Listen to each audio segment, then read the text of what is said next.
Undisputed. We are live from Los Angeles. I'm Jenny Taft here with Skip Bayless, Shannon Sharp. Hi, guys. Hi, Jenny. How you doing, Skip? Yeah, well, I was a little disappointed in Hard Knocks last night. Why are you disappointed? Raiders couldn't quite live up to the Browns of last year, but we'll talk about that in a little bit. But you know what I was thinking? What were you thinking? Next year, Hard Knocks should do behind the scenes at Undisputed. Then we could see what old Shay Sharp is really like behind the scenes. Nah, they don't need to see all that. Yeah, if you think Aaron Rodgers is a diva, woohoo! They don't need to see Love all that. to see that. They don't need to see all that. Yep. Would you be up for that? Yeah, Behind I'm the open. scenes? I'm an Let's open do book it. over here. Nah, that old nautical Nancy won't. Oh, everybody really? see what's going- Nautical Nancy. Yeah. Really? Hey, Skip, you know what? I got a suit just like that one. Do you? I'm going to burn this one. Whatever. You go. Boy. After the show.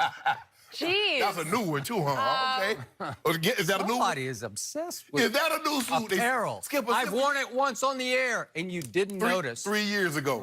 Okay. That's how you got it like that. Fired Huh? from Shannon already. We got a lot to get to on today's show. Why is Tom Brady leaving Boston? And why is LeBron going after the NCAA? But we are going to That's a good start question. with Skip's Cowboys. There's still plenty of contract drama surrounding the Cowboys. Ezekiel Elliott is still holding out, but some in the media don't think it's that big of a deal. ESPN's Bill Barnwell says he thinks Zeke's impact on the offense is overstated, citing C.J. Anderson replacing Todd Gurley last season as an example, while ESPN's Todd Archer said Amari Cooper is more important to Dak Prescott than Zeke because the, quote, Cowboys control the tempo with the running game, but points come in the passing game. So, Shannon, is there any truth to this? Absolutely none. None. Absolutely None, not, says Skip. Shannon Sharp. Because I believe Zeke opens everything up, Skip. He's the drink. Now, if you want to say Dak is what stirs it, okay, fine, have at it. But he's the actual drink itself. You see, Skip, the problem that I have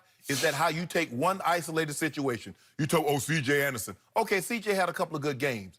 But the difference is it's kind of like He had 3 good games. Be careful because you left off the game. No, Skip. Right? I was in a very similar situation. Yeah. Because when we were the Broncos, come in after TD got hurt, and you had Mike Anderson go for 1,500. You had Clinton Porter go for 1,500. Okay, but those are quality backs behind a really good offensive line and a great system. But they couldn't run us to the Super Bowl. Okay. That's the difference. That guy can run you to the Super Bowl.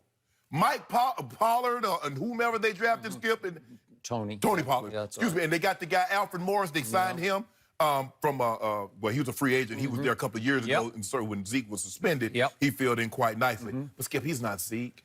Zeke commands. You go into a game, Skip. I'm almost 100% for certain that when defenses face the Dallas Cowboys, the defensive coordinator goes up there on a Wednesday and he says, "Guys, we're taking Zeke Elliott out of the ball game." That's their great game plan. And that's a lot easier said than done because Zeke, because they have, Skip, they have 3 first-round offensive linemen. They have a dominant offensive line. Their intent is to run the football. And then everything after that comes off the run. They play action. They can run the zone read. They can boot. They can do all of those things, Skip. And I'm not trying to minimize Dak. I'm not trying to minimize Amari. But if you think for 1 second that Zeke Elliott is not the engine that runs this Cowboys offense, you're sadly mistaken. And everything they've done is they built it around him. So now you're trying to devalue him because you don't want to pay him the money that he deserves. And he knows it, Skip. He's in the worst situation because Dak, Skip, is in the last year of his deal. Amari is on his option year, but he's making $14 million. Yep. Zeke knows now this is as good a chance, or this is his best chance, in order for him to get the contract extension that he feels he deserves, because he knows he has an option year next year, and if the Cowboys, if they so choose, 2, not 1, but 2 franchise tags.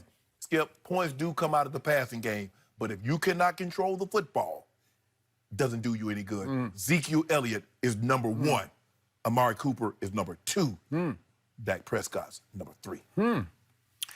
Shannon Sharp. Yes, sir. You are living in the past, in your Denver past, back in the days when you could run your way to a Super Bowl championship.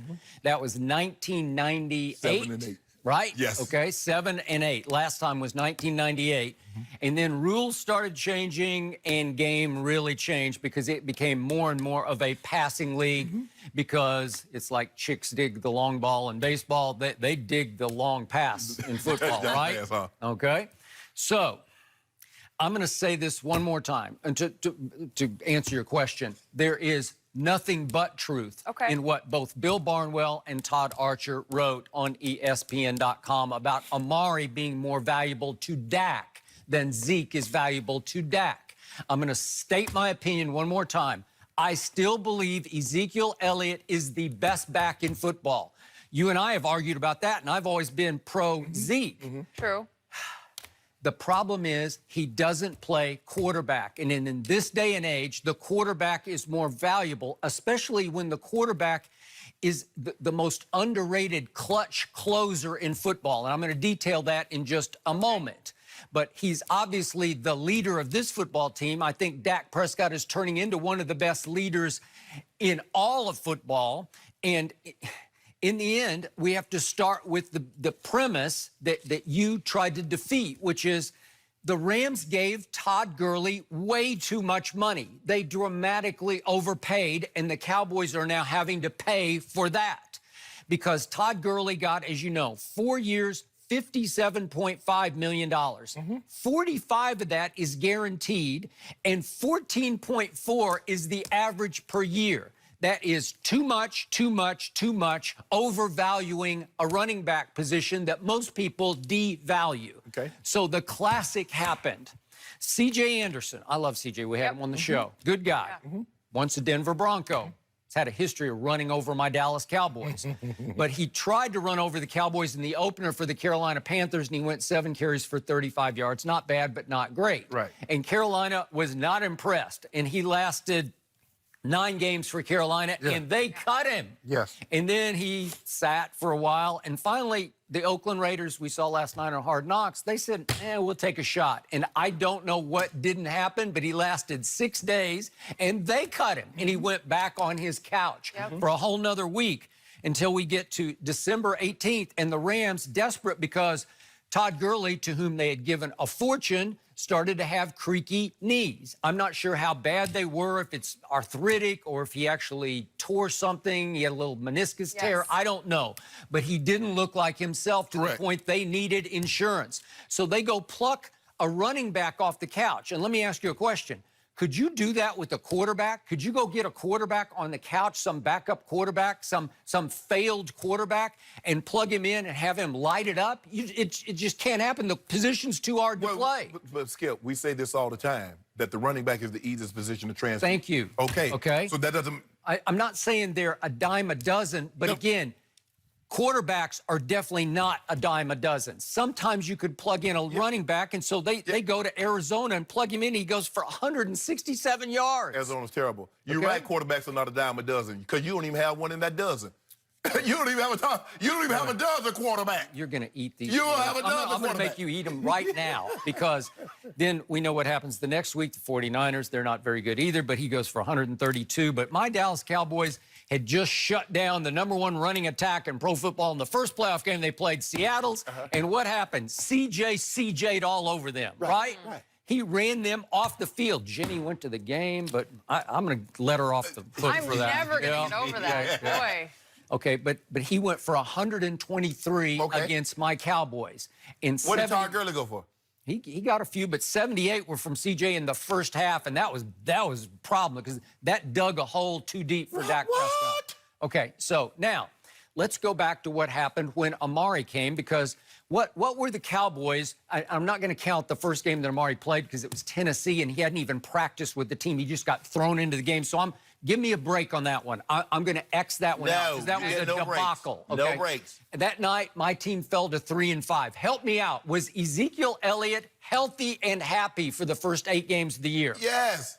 They fell to 3-5 with Zeke. Well, who was the quarterback? Why was that? Who were the receivers? Help me out. Who got the most targets in the first 5 games? Interesting. Would you believe Ezekiel Elliott was the #1 target? He and Cole Beasley alternated for the most targets in those first games. So what does that tell you? He did not have a number one receiver. No quarterback can flourish without a number one, Tom Brady except does. for Tom. I was going to say, you took the words right out of my mouth. But what happened when Tom Brady got Randy Moss for 2007? Yeah. Records happened. Am I right about that? True. So this was his Randy Moss. And I'm not saying Amari